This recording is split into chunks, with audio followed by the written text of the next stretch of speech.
Hi everyone, in today's video I'm going to show you how to put a panel back on a machine. This work was done on knitting needles, but the same applies when you put your stitches on a stitch holder. When we do this, we need to be aware of two things. We need to be aware of the side where the working yarn is and the side where we've ended our knitting. When we put the work back on the machine, we're always going to work with the side where the working yarn is not on. In this case, I have my working yarn on the right side, so I am going to begin putting my stitches on the left side, and I'm going to go from left to right. So once I have all these stitches on the machine, I have my working yarn available, and then I can begin knitting back. This method means that the work that you put back on the machine does not count as a knitted row, which I find easier to keep track of. This method also eliminates the possibility of a mistake when you're running the yarn through the machine while you're putting the stitches on. I much prefer running the yarn through the machine after everything is secured and ready to go. I have my working yarn on the right, so I'm just going to move that out of the way. I have my first stitch here, and I'm holding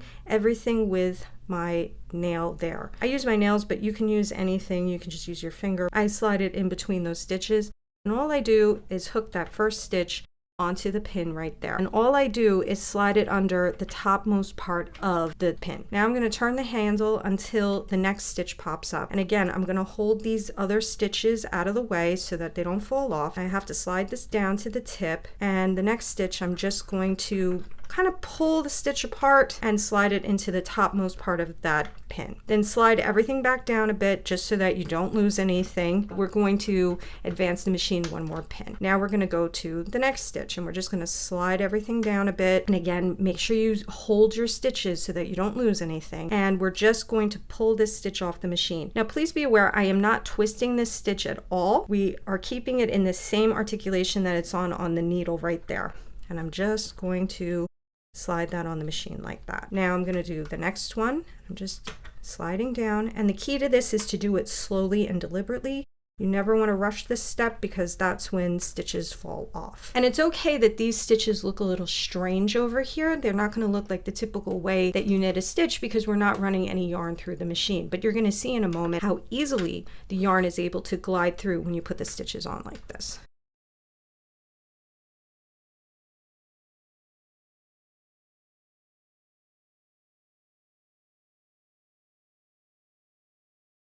And I'm just going to keep going until I have all 45 stitches on.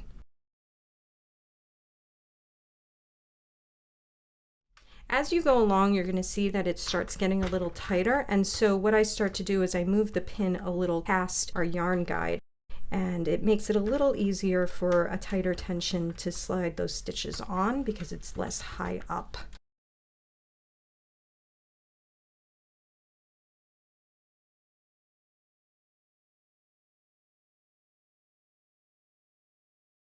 Okay, so now I have everything on the machine. So I'm going to slide this yarn underneath the notch right next to the last stitch that I did. And now I'm going to crank back in reverse and do my first row. I'm going to hold my yarn slightly tightly so that I can close up any gaps that putting this back on the machine might have created. And we're just going to very slowly advance the machine to the end of this row, and then you'll be able to knit with ease.